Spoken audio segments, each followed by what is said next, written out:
All right, sir. Yeah, I'll go ahead and jump into it. Are we recording? Do I need to start the recording, Bill? No, I did. I already took care of it. Awesome, great. All right, so yeah, let's get started. So this is the talk, Getting Data from Dataverse Inside of Teams, and my name is Dave Patrick. I'm a subject matter expert. I work for a company called Data Systems Analysts Incorporated. We are a great DoD contractor working up at, we work all over the United States, but I specifically work at Aberdeen Proving Ground on the East Coast in Maryland. And if you want to check out more information about my company, there's our website down there, dsainc.com. And you can always reach out to me directly on Twitter at David E. Patrick. I love to get all sorts of cool tweets to get me thinking about different kind of questions. And I kind of like to say that if you come up with questions during this talk, I'll try to keep my one eye on the chat. So feel free to use the chat to ask questions. But if you think of questions after the talk, a lot of times people think of questions after the talk, and feel free to shoot me a tweet on Twitter, and I'll do my best to race down the question. So, as I was saying, I'm a Microsoft certified trainer, Microsoft certified developer, certified solutions expert. I've been using SharePoint since it came out in beta back in 2001. One of my certifications I'd like to share with everyone, because I think it's funny, is MCP DED, Microsoft Certified Professional Developer, Enterprise Application Developer. I think someone at Microsoft was trying to punk me when they came up with that one, because I was taking so many exams. I also have a user group, Mad SharePoint. So check us out. We're since the pandemic made us go virtual, it's opened it up to everyone around the world. So once a month we get together on Meetup and just commiserate about the joys and tribulations of SharePoint. So we'd love to hear from you in that sense. And again, if anyone's interested in joining DSA, we got lots of, I think, over 80 positions all over the United States. We're not a large company. I actually been with them for 10 years now, and surprisingly, I'm still there. I thought I'd be there for like 6 months, because working for the government doesn't sound that sexy, but it's actually a great company to work for. So check them out. And there's my Mad SharePoint information.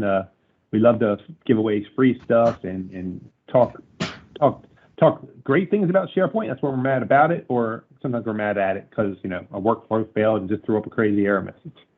All right, so let's get into what we want the agenda for. Those are the takeaways for this talk. So we want you to be able to provision Dataverse for Teams. So Dataverse for Teams is different than Dataverse, in general.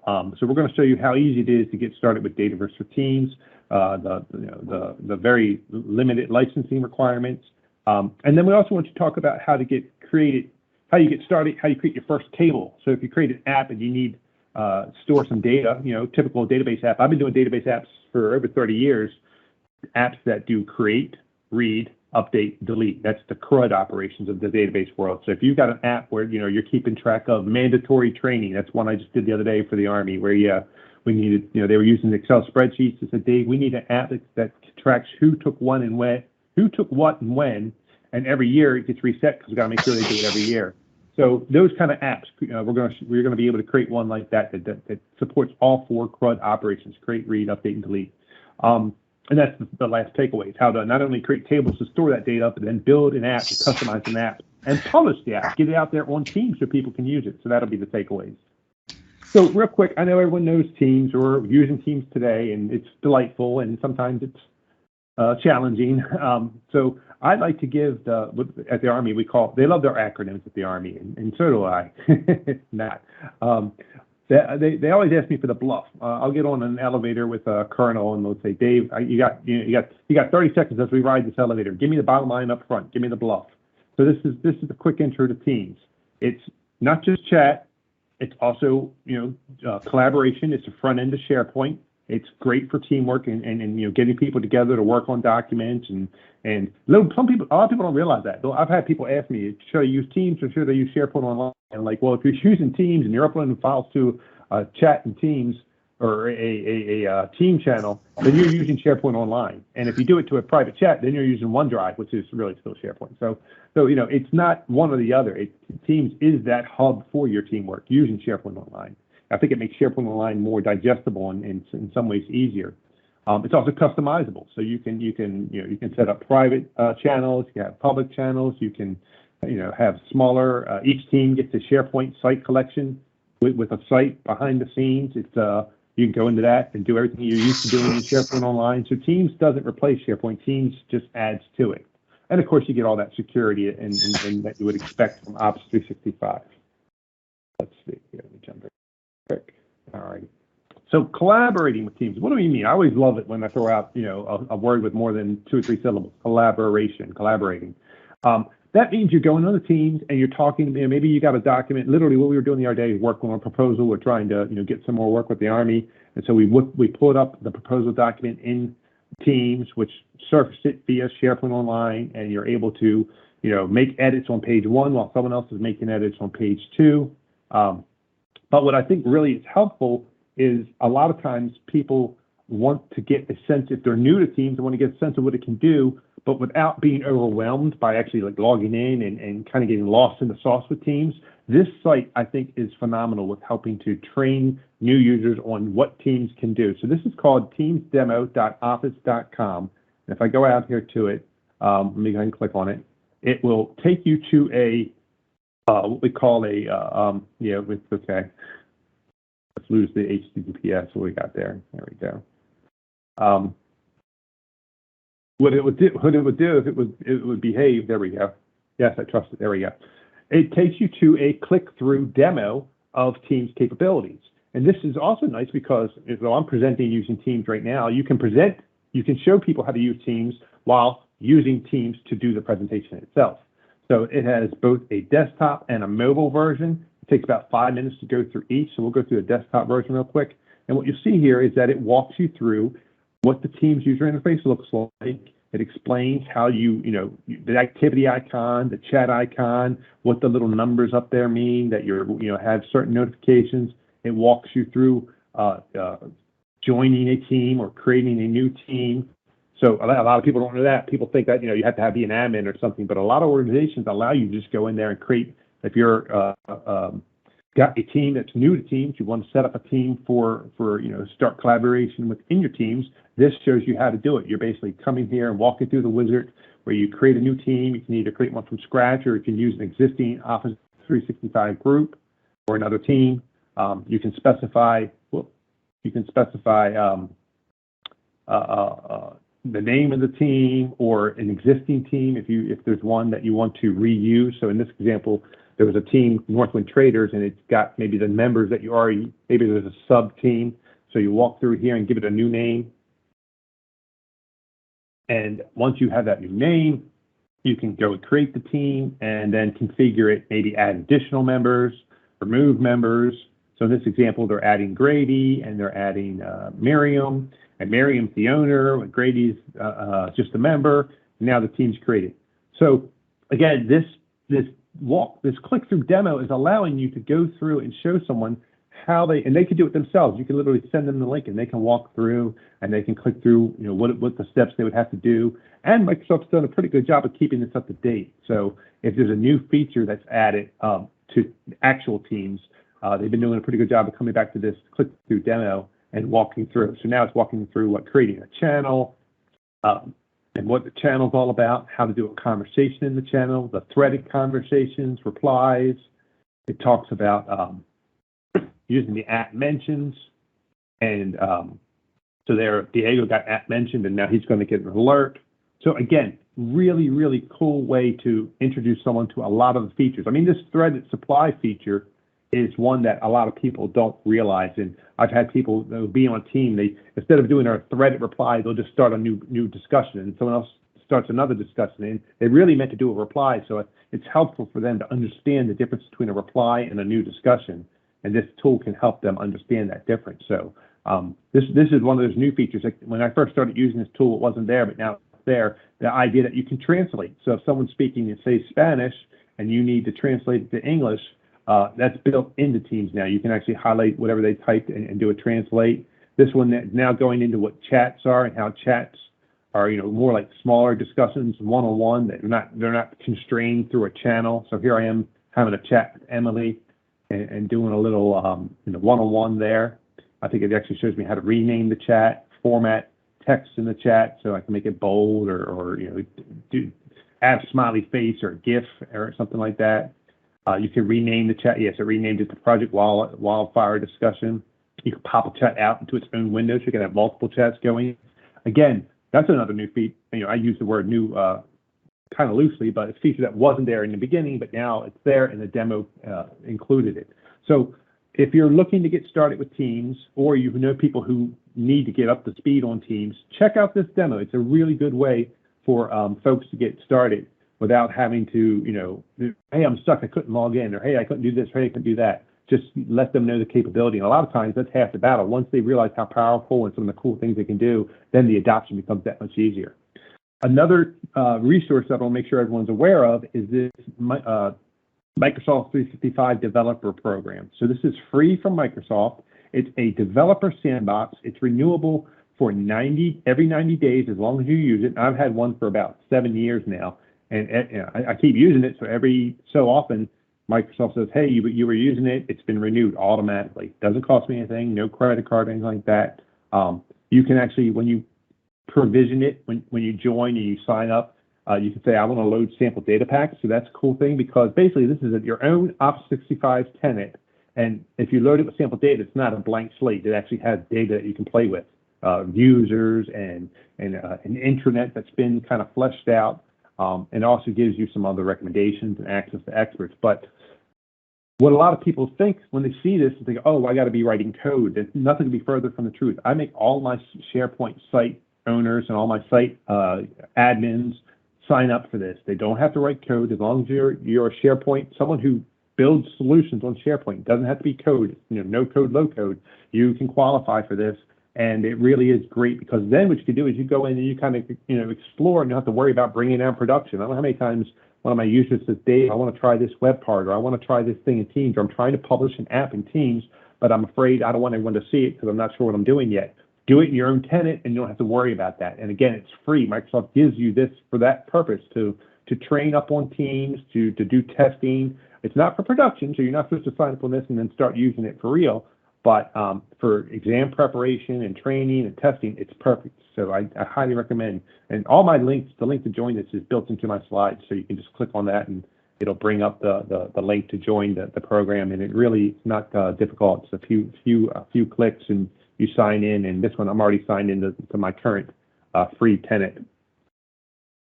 I got one for my user group, and you can see a little bit about, once you sign up, some of the admin screens. It shows me, this one's an older one, back when they used to give me 120 days. So you can see I've got 100 days left, and then as long as I keep using it, it's going to renew. You can see I can add different sample packs and all sorts of cool stuff. And it actually gives me 25 user licenses. So that's something where I can actually, it's not just for me, but if I have a group that is doing testing or development, I can actually have some of my fellow coworkers kind of all work on my developer tenant, or I can go work on their developer tenant. So it's, again, a really great resource from Microsoft, and definitely something you should take advantage of. All right, so let's jump into some of those takeaways I mentioned. Let's provision your first Dataverse environment. And I am using, as we go through here, I'm using some of the great material from Microsoft Learn. So if you notice, I'll click on this link. Microsoft Learn, for those of you who don't know, is the docs.microsoft.com website. And it's way, way more than just documentation. It's tutorials and hands-on labs and Azure Sandbox credits, exam preparation, cloud challenges that sometimes result in free exam vouchers. So definitely check out Microsoft Learn. And there's even this Learn TV where they have, they'll interview different developers and see what they're up to. I was on a couple of episodes. So check out Microsoft Learn. The particular tutorials that I'm using walk you through getting started with Microsoft Dataverse for Teams. And so it talks about, what you'll need to do, and kind of what's the introduction, and this is Teams, and what are some of the things you can do with Teams, apps, workflows, chatbots, dashboards.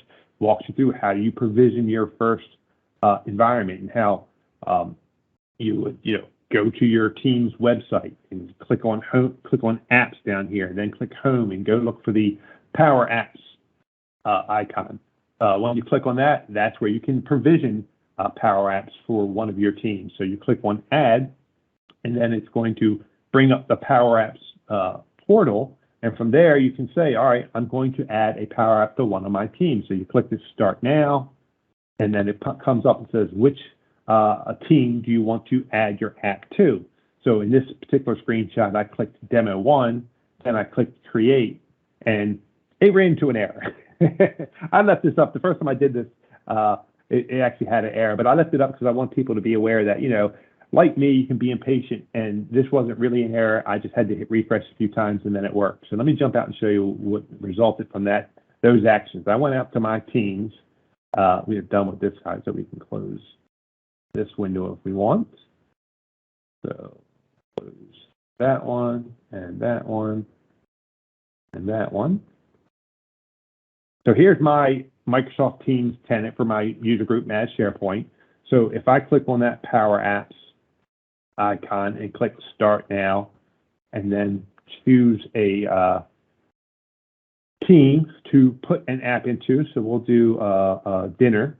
I'm just picking any one of these. We'll say Create.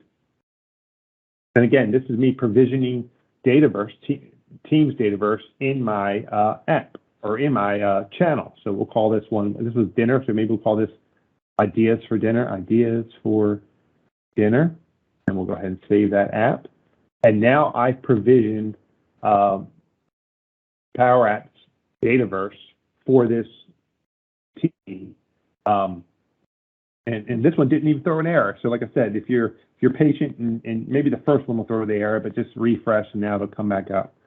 So that's step one. We've got our Power Apps provisioned in our Microsoft Teams, or Dataverse, Dataverse is provisioned through Power Apps in my Microsoft Teams team. Now let's create our first table. And again, we've got a great little tutorial that walks us through creating that first table. Basically, what we're going to do is we're going to use the Power Apps Visual Table Editor. And what that does, that allows us to create columns in a table with different data types using different kinds of metadata. If you haven't heard that term before, metadata is data about data. So things like, do I need a text field, or do I need a numeric field, or do I need a yes, no, or maybe it's a choice or something like that. And what we'll do is to get started is we'll click that Create New Table, which is available from the data icon under the Power Apps portal app development. So let me go ahead and do that. I'm going to jump back here to my demo. So this is where we started. We're going to go ahead and say, I'm going to click on the little data here and click Create New Table, and then give it a name. And they actually walk us through. So I'll follow what they did. I started to go off script. Let's see. They want me to do an equipment list. So let's do that. So we'll go in here. We'll do an equipment list. So equipment list. And what's nice is if you go into advanced settings, you'll see it even pluralizes my name. Let me see if I can zoom into that. I don't know if I have my zoom tool running. Let me zoom. There we go. I like to zoom on stuff. So see, they put an S on my table name for sort of a database convention. So we'll go ahead and we'll create that. Then from there, give that a second. The next step will be to come in here and start adding columns. So we'll add a location column. We're going to make that the metadata the type is going to be choice. We'll give it a couple different standard values for that location, engineering, test, and lab. And then we're going to also add a location. I think location, oh no, that's the location we're going to add. So we're only adding one location. All right, so let's do that. Let's go back here and let's add, we already have name, so we're going to leave name alone, and then we're going to add, what do we say, location. And we said it's not going to be text, it's going to be, and this is some of those metadata choices I mentioned, text, email, URL, number, auto number, lots of different choices there. So we said this was going to be choice. And this happens sometimes. Power Apps is not without a few bugs, and this is one that I noticed I'm getting, particularly when I'm using the browser-based Teams versus the desktop Teams. So I'm using desktop Teams to do my presentation, so I'm using the browser-based version of Teams to actually demo creating the app.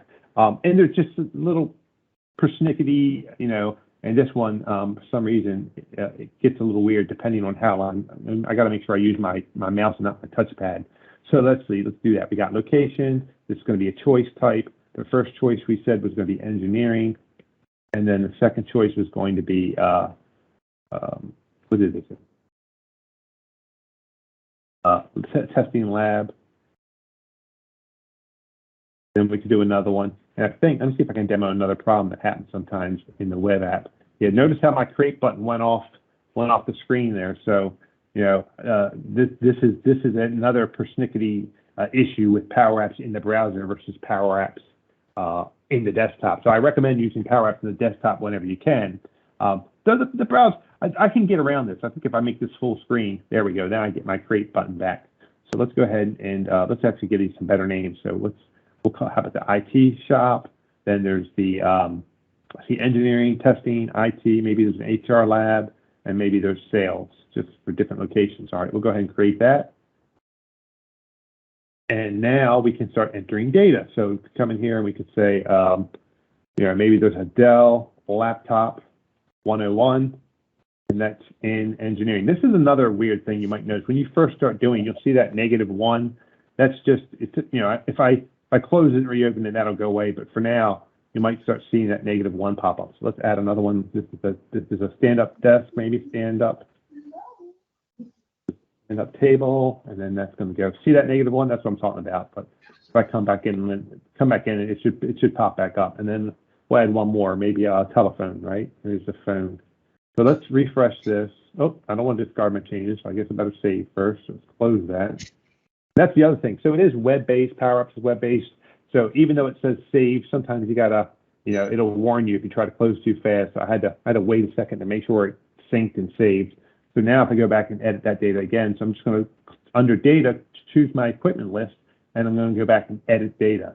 Now, when it says edit data, you actually can have two options. One, you can actually edit the data, or you can edit the schema, literally go in there and add some additional columns. So if I wanted to, I could add like a status or something like this.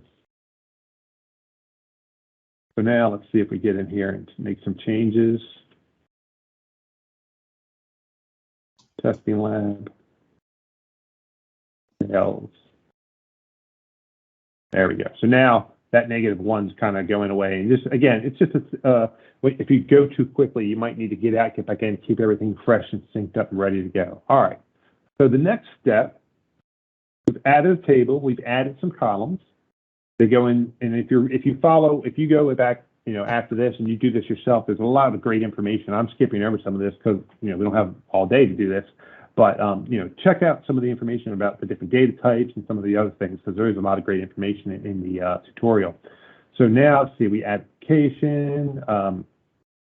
It mentioned here, speaking of the great information that they give you, is that there's a PowerApps table editor. This is different than the visual editor that we were just looking at. So there's two editors.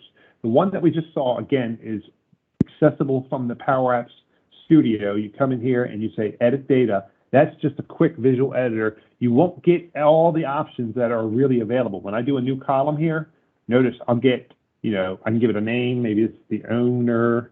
Maybe it's the price. How about that? The price. I can do, looks like there's a decimal in here for price.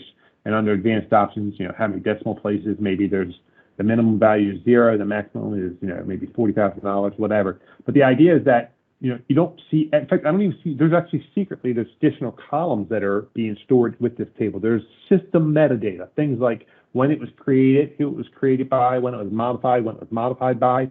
Well, you're not seeing that in this. This editor is made to kind of just show you all your custom information. But if I go out and go back to PowerApps, I'm going to click up here and go to Build.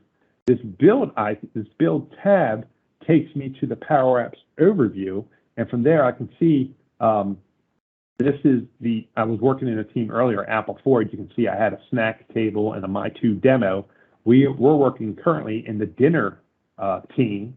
So the dinner team has that equipment list, and it looks like I did one a month ago, but here's one I just did 5 minutes ago. So if I go to this equipment list, now what you'll see is the table editor, which is way different than the visual editor in PowerApps Studio. So the table editor shows me all the metadata, whether it's standard or custom.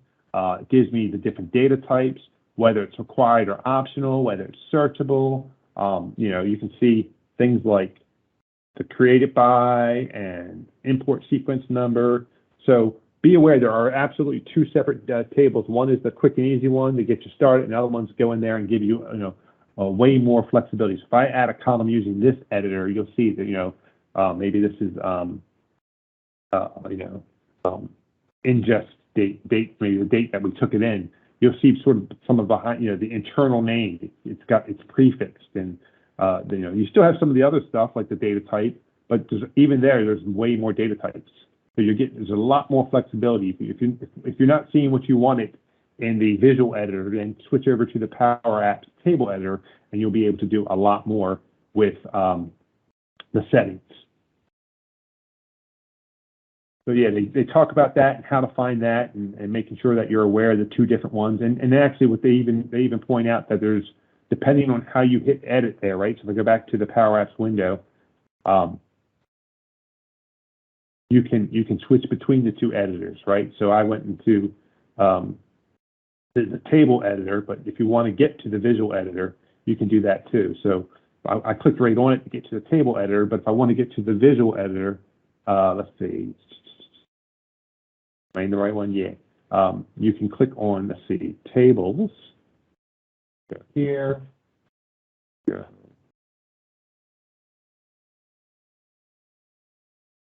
See all. Here we go. I wanted to bring up the tables here. So now, if I click edit data, that gets me back to that visual editor. That's sort of a nice clean, where it's only showing me things that I added, versus edit, which takes me to the PowerApps table editor. So edit and edit data. I've had people ask me that. What's the difference? Well, one takes you to one editor, one takes you to the other editor. So be aware of that. All right. And the rest of this just talks about everything I just showed you, the little differences, the different columns that are available, system metadata versus the custom metadata that you created. All right, then I love this about Microsoft Learn, is they give you this little, I mentioned it's good for exam prep, they have these little check your knowledges that I think are fantastic for exam preparation. So I make sure every opportunity I get to take them. There's like 3 or 4 questions. So let's see if we covered what they needed in this particular exam check. What's required for creating a table in Dataverse? Table can't be created until you have a Dataverse for Teams license. No, there's not a separate license. If you're a Teams user, then you can do, so that's not it. Table can't be created until Dataverse is provisioned when you're creating a new app or chatbot. A table can't be created to is added to a channel, and a table can't be created to an Power Automate flow has been associated with Power. So I think it's this one, right? We had to add the PowerApps to the channel first, so we'll go with that one. And the next one is, and I didn't talk about this, but they talk about permissions. So if you read a little further into the information, they talk about different permissions that you need.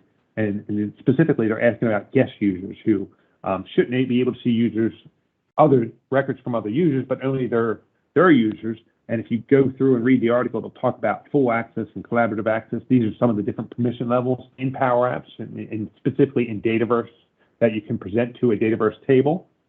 I happen to know that private is what they're talking about, where a guest user only wants them to see their own stuff. That's private. And then finally, they ask about which editor, we were just talking about the 2 different editors, allows you access to all data types. So that's going to be that PowerApps table editor and not the visual one, right? The PowerApps is the one that gives you everything. Let's see if we got this right. So we got 2 of them right. Looks like I got one up top. I always get the licenses wrong. Yeah, I was thinking that this might not be it either. It's not that when we, not to the channel, because if we add it to one channel, it's provisioned. So it's really, as long as we provision it, as long as we've done one, we're good. And then that's when you can start creating tables. So I changed it from, don't have to add to every single channel. You just got to do that first one. So now that we've changed that, let's see if we got it right. So that's the answer. So good times.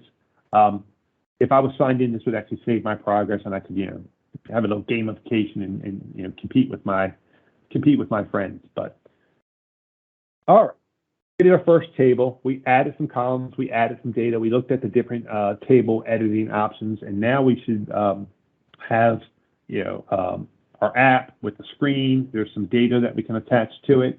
Now let's build that app and publish it. And again, there's a great little article from Microsoft Learn that walks us through these steps. So if we go to that, it'll take you through step by step, give you a little introduction. What are we doing here? We're going to create an app that uses something called the Hero template, or the Hero, template, right? What does this do? This gives us a great little side by side, right? You've got like a navigation over here where you can navigate between your different records. And then over here, it's an exploded view of that record. So you have, if I click on video projector, I can see the name, the notes, when it was deployed, all the columns that are associated with it. It doesn't take long, and this is complete, create, read, update, delete. So I can do deletions, I can do edits. I'm obviously reading the data.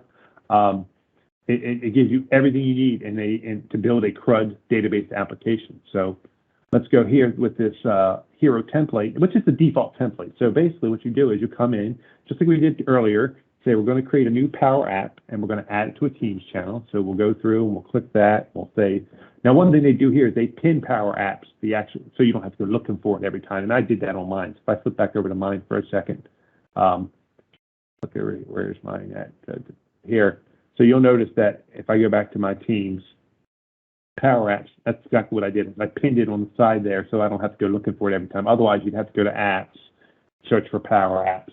And no one wants to do that. That's just crazy. So when you find PowerApps, the first time you do it, I would recommend that you pin it, right? So go there and then pin that sucker. So then after you do that, you can just click it. And now you can just say, hey, I'm going to start doing a new app. Choose a channel to put the app in.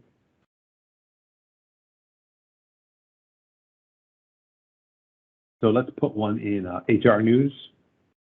Hit create. Just like before, it's going to take a second. It's going to provision. It's already been provisioned. Dataverse is already provisioned in our Microsoft Teams environment. But what it does is it creates a separate environment, a separate Dataverse environment for each channel. And you might have noticed that earlier when I was looking at the app overview, and I clicked on demo, and then I clicked on dinner, and you saw that the apps and the tables changed, right? And you can see it down here behind the scenes too.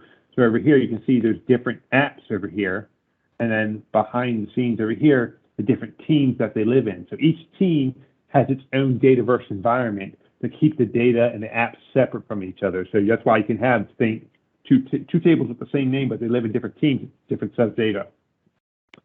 So now that I've provisioned an app in the HR News team, I can do just like we were doing earlier, where I'm going to start adding data to it. So we'll follow the script here and see what they want us to build. They want us to build app called, I think it's continuing the earlier one. We're going to create a new equipment list, and we want to add a column called date deployed. So let's do that. We'll come over here. We'll call this equipment. Say save. And then we're going to add that data. And I think they tell us to add the data. They just said go ahead and click on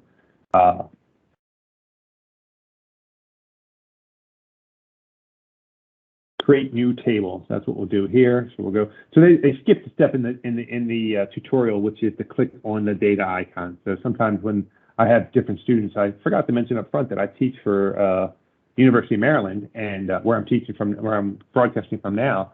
And a lot of times my students, when I'll give them a tutorial, and they'll get stuck because these tutorials every now and then they'll leave out a step. And the step they left out here was click the little data button, then click create. Like Mr. Patrick, I can't find the create new table button. You've got to click there, and then you'll see it. All right, so we said we were going to call this equipment. We'll go ahead and create that. And then while that's provisioning, I'll go back and look to see what the next column is going to be, which is going to be date deployed. And I'm guessing it's going to be a date and a location, which is a choice. So we'll have two columns we got to add. So we'll add date deployed.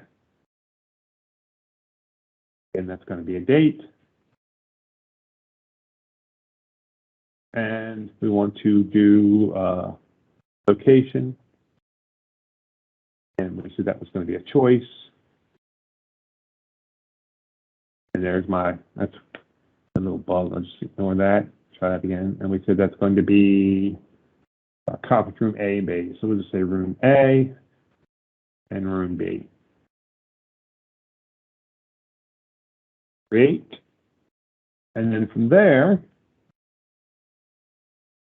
we're going to add one more column called service required. That's going to be a yes, no, with a default of no. Okay, so let's do service required. Yes, no.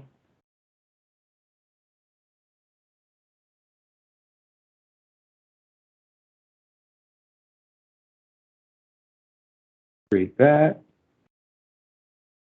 And oh, a notes. We'll add a notes for text. So we're really doing quite a bit here. Notes is just going to be text. I think that they're walking us through and giving us it's kind of a real world app once we're done. So then after that, more information about other types we could add. Start adding some data. Let's do that. So this is again Dell laptop 101. What date did we deploy it? Edit column. No, I don't want to edit the column, but it is nice that you could do that. If you decided maybe you didn't want the space, you could go in there and you could edit the column. You can move it around and all that other good stuff. So what date we will say it was today, which is 3/4/22. What location? May. No service. Yes, service is required. Then we'll do a phone. That one was maybe yesterday. That was room B. No required. There's that -1 weirdness we get sometimes. Maybe there's another Dell laptop. One that was a couple days ago, or maybe last year. Notice I didn't put any validation on. You can go back and put different validation. Like if I wanted to put maybe because it's a date deployed, it shouldn't allow something in the future. So let's put another phone. But right now I can do whatever I want. Just because I didn't put, well, I can't put an invalid date, right? If I tried to put 2/29/2022, that wasn't not a leap year. In fact, look at that. It moved to 3/1 because I guess that's what that would have been. So it kind of corrected that. But I could put this in the future. In fact, I don't currently have anything to stop it from being in the future because that's a valid date. It just happens to be in the future. All right, so we added some data. The next thing we're going to do is preview and test your app. And there's a couple ways you could do that. So one is you could come in here, and of course you could hit preview, and then that should show us the hero template. And did I click the right one? Let me go back here. Yep, okay, there we go. I don't think I added it. So I was supposed to, did we skip a step? I may have skipped the step where we actually move the data to our screen. Do that. Come here and say we're building a screen and we have data, so we're going to click with data. But if we didn't have the data, we could actually start laying things out first and then tie data to it. Maybe there's data in a SharePoint list or a SQL Server table, or if the data is elsewhere and we were building a layout to map to that data, we might start with the layout. But since we designed our table first, we can say, hey, here we have data. Please auto-generate a layout for us. So we're going to do that. So we'll come in here and we'll say, hey, and this is the other way I mentioned, there's usually a couple of ways of doing things. If I wanted to, I could have clicked create new table, and that would have walked us through, just like when I clicked create new table the other way. This is just another way to get to that. But we already created our table, so I'm going to say with data, there's our table, and now it should automatically lay out the data using the hero template based on the columns that we chose. So we're going to get a nice little navigation here, and then this is sort of the exploded detail view. And now I can preview that, right? So I can go ahead preview, and I can actually see what this is, the user walking through the different data fields. They can come in here, they can put some notes if they hit edit, right? We could say, hey, I wanna put some notes here, save this for me type of thing. Go ahead. So you got everything you need. Create, if I want to get rid of this record, I could do a delete. Create, read, update, delete.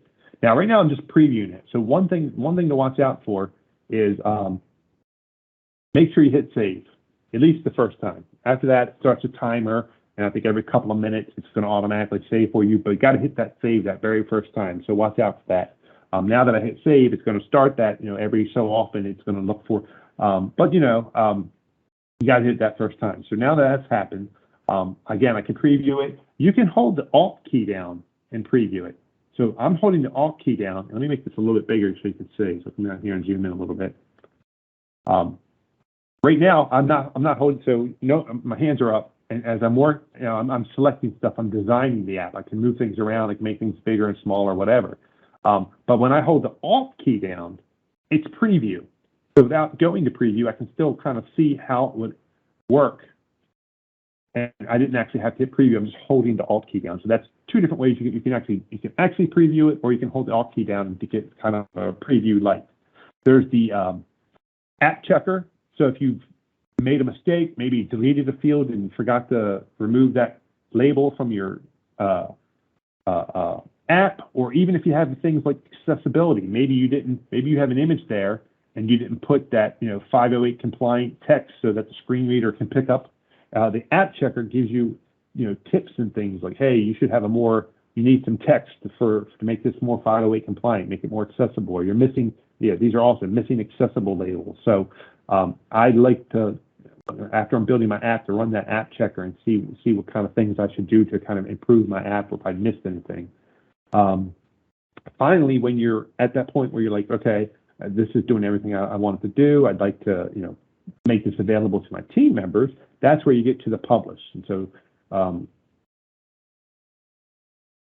the step where if you want, you can do other things like go in here and add additional columns, change the layout in the text in the label, or change the layout of the gallery. So for example, if I come back here, maybe I don't like this, I don't have a picture for each one of these yet. Maybe I don't want to show the picture. So if I click on the one of the objects, this is the browse gallery object, I can do things like, hey, you know what's the current layout? Right now it's showing an image, a title, and a vertical, but I don't need all that because I don't have an image. So I'll change it to something that makes more sense. Maybe just a title and subtitle, whatever makes sense. We'll go do I even have a subtitle? I don't think I have a subtitle either. Do I? Oh yeah, okay, it's using the dates for subtitles, so we'll leave it like that. But so, any kind of customizations like that, if you want to change a label, all those, it's really no code, low code, right? You can come over here and you can change different, you just go to, you click on something and change, right now the display name, it's reading it from the display name of the actual Dataverse table, right? That's why it's displaying name, because it pulled it from that. Date deployed is being pulled from that, and the different properties. You can. This is where we talk about. Do we want to change? When it wants to start? Do I want to maybe change the font? Maybe I want a different font. So you have all sorts of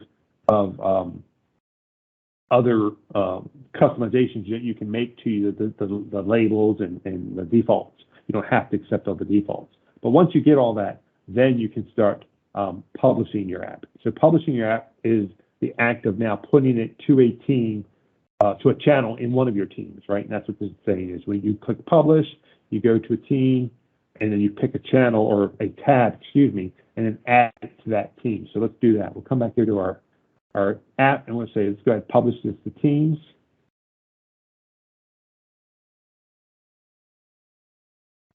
Here's where if I wanted to make some changes, maybe I want to add a description or change the icon associated with it, you could do that. You click the edit details, and then you can change the app icon. You can give it a description, manages equipment, whatever makes sense. And then if I can go and change the default orientation, add support for upcoming features if you want to go, sort of beta and all that. But let's keep it simple. We'll just do a publish to teams. Do next. And I'll choose a team to publish it to.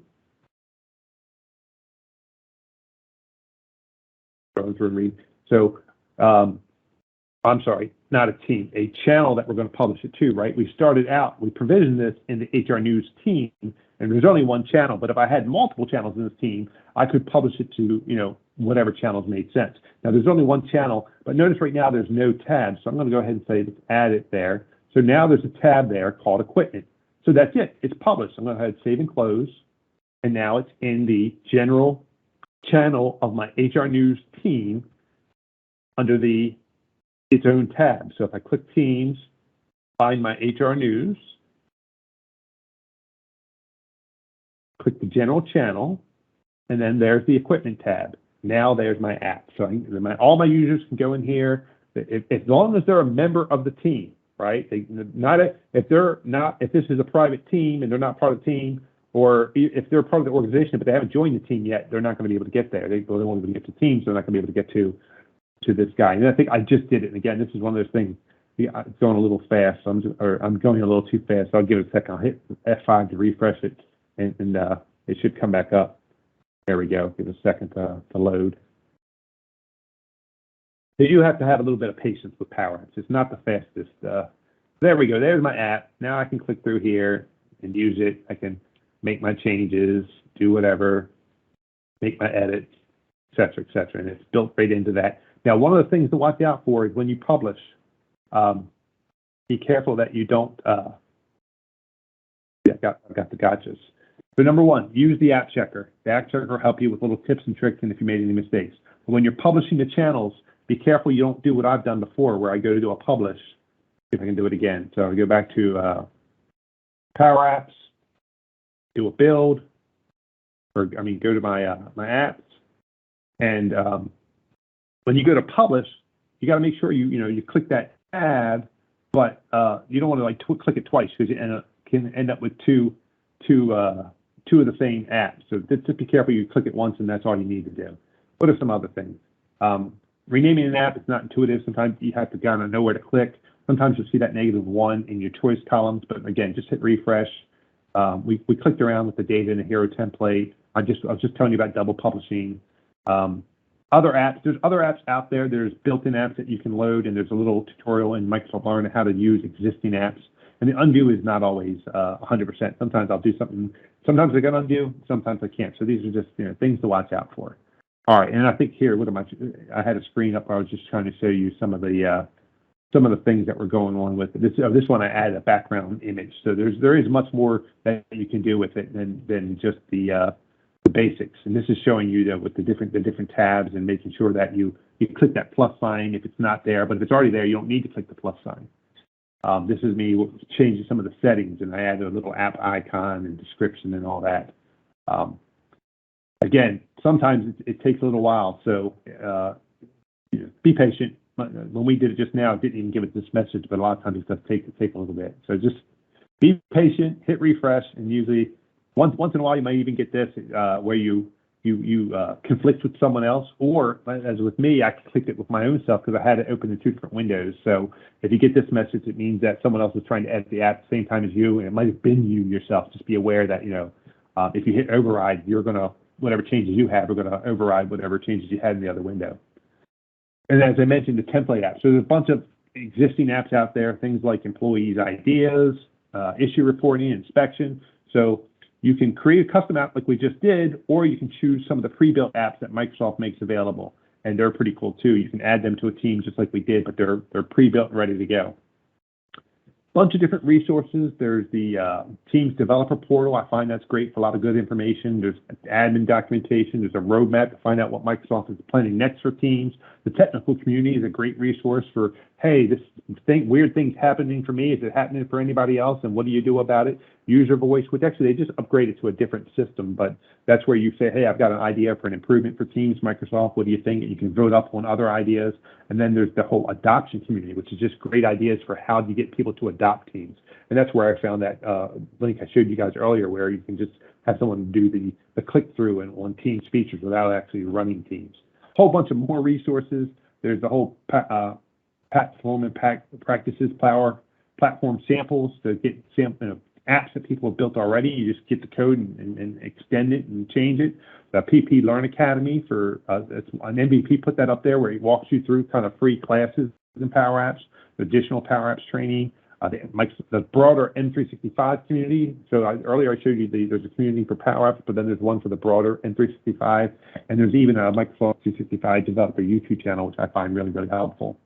So again, if you had any questions, feel free to reach out to me on Twitter. I'm at David E. Patrick, and if you're looking for a job, check out tinyurl.com, DSA job. We'd love to have you come work for us. Thanks again, I appreciate it. And again, if you have any questions, shoot me a tweet.